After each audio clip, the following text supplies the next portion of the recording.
Hello guys, my name is James and welcome to Ruin. Now we are currently in the Stone patch of Elder Scrolls Online, and this is the strongest and hardest hitting gank build possible right now, which is also going to stay the same for the next patch, Markarth. Nothing's going to change. And we're of course talking about a Magic and Nightblade using proc sets. Now the combo that you see me doing in these video clips is a unavoidable stun combo, so as long as you land the first hit it's totally unavoidable, and the tooltip damage to the menus is roughly 80,000 for the whole combo. So as long as you press the buttons quick enough and land that first stun, it's all completely unavoidable and you can guarantee everything will hit. Now obviously out of that 80k you're only going to hit half of that because of the Cyrodiil Battle Spirit. And after that you've also got to account for your opponent's resistances, but you've also got to consider that we've got a lot of spell penetration on this build and we're also able to crit on some of those attacks. So it's a very easy build to play, but some of the sets can be a bit of a pain to farm, so let's have a look at the sets and how they are set up on this build. We're using a combination of Calorin's Legacy and Flame Blossom, so it really doesn't matter how you set this up, but you do have to have the Fire Staff of one of the sets. So the way I've got this set up is the Calorin's Legacy on the Fire Staff, on the shoulders, and also on 2 pieces of jewelry. So you can really just mix that up to whatever you get the drops for.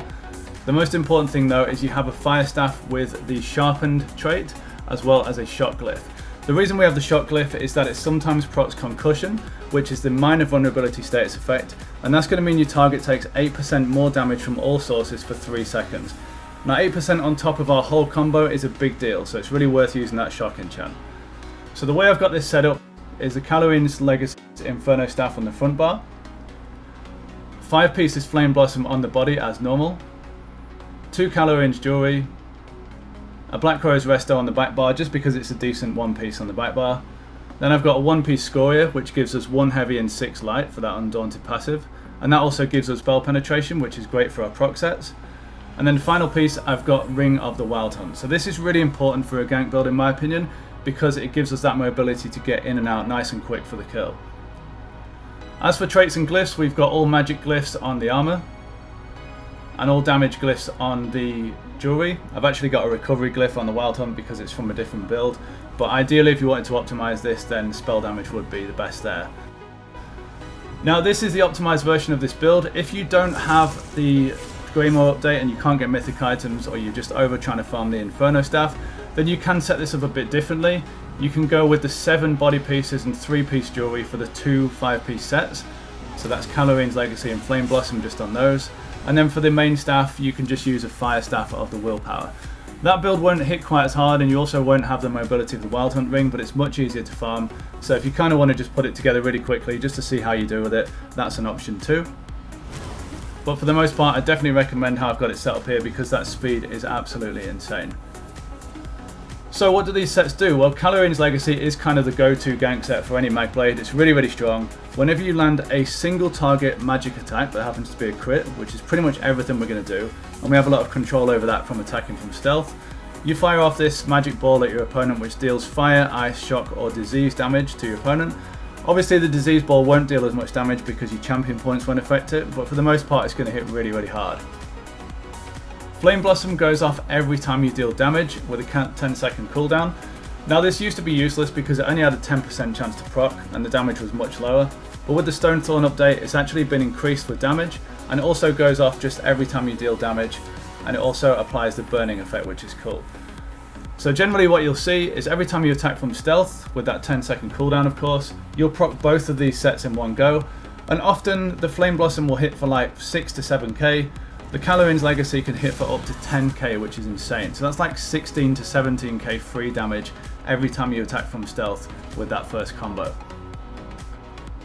So that's the build, that's the setup. Going on to the skills in the bar. On the back bar we've got survivability and mobility. So we've got Healing Ward to stay alive with, which works especially well with that Black Rose Restoration Staff. Then we've got Shadow Image, so we can teleport back out after we've landed a kill. Then we've got Concealed Weapon for that speed when we use stealth. I have got this both bars, but we really do need it on the back bar for speed, just for that mobility. Then we've got Race Against Time for a bit of a damage buff just before we take on a target, as well as that speed increase. And then we've got Stealth, so we can mobile around undetected. Then we've got Light's Champion. You can have Temporal Guard here, or even the other morph, it's really up to you. I just find that Light's Champion is the best one for me. Now the front bar is where our combo is. So first off we've got elemental weapon, and you'll see me casting this just before we start our combo when I approach somebody in stealth. Then we got camouflage hunter. Now the reason we have this is when we attack from the flank, which actually counts from the side of your opponent as well as behind them, we get minor berserk for 4 seconds, which increases all of our damage done by 8%. And that actually applies to both of our proc sets just before they go off, which is really nice. So whilst we won't be actually using this skill, it's really nice to have it passively on our bar. Then we've got Inner Light. Now this is mostly on there because I don't need anything else. It just gives us some more max magic, more crit, so it's just a bit of a passive damage increase. Then we've got Sap Essence for our siphoning skill. We have to have one of these on each bar just so we get that extra max magic. And this is really handy because I find that if someone does survive the combo, they only survive by like a tiny amount, and they tend to panic dodge roll. Even if they're a magic build, they take like 90% of their health in one combo and they tend to roll away. This can catch the mid-roll roll really well, and the amount of times I've killed people just trying to roll away is really good with this skill, so definitely recommend using that. Then we've got Concealed Weapon, which is the main attack of our combo. Does a lot of damage and stuns as long as you hit them from behind. And obviously we've got Soul Harvest for our ultimate for that finisher with the combo. Now my champion points are actually mostly down to PvE. If you wanted to optimize this build, you would go with all the points into Master at Arms, loads of points into Elemental Expert, and then the rest in Elfborn. You don't really need much more than that. But to be honest, it really doesn't matter about your other trees because we're not going to be getting attacked ideally. And I've actually just left mine with PvE champion points and it's worked out pretty well. For the Motherstone, we want to use the Lover. For a lot of these video clips, I've actually still got that Atrian Archon for a different build and it's still hitting really hard, but Lover is optimal. For the potions, we've got Alliance War Droughts for that spell power, or we've got Detect Pots. For the food, we've got Blue Food, which is max health and max magicka. We are Vampire Stage 2 to get the most out of those passives for coming out of stealth with the spell damage. And we are a Breton for race. Now obviously a high elf would be slightly more optimal, but Breton is my usual character, so that's what I've gone with.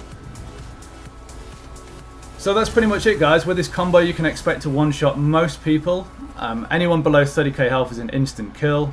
Anyone around 35k health might survive if they're fully buffed up, but if not, they're usually an instant kill. Anyone 40k health or above might take an extra couple of attacks after you land your burst on them, but for the most part you're going to kill pretty much anyone in one go that's not a dedicated tank. So there we go, that's the strongest gank build right now. Please let me know what you thought in the comment section. I really appreciate you watching. Now the last build video I did, I actually just showed some clips with some music on, followed by some screenshots of the build. And this one I tried something new with explaining it all in depth, so please let me know which style you prefer. I'm happy to do either one, but I'm just trying different things just to see what you guys prefer. So thank you so much again for watching. Have a great day. Goodbye for now.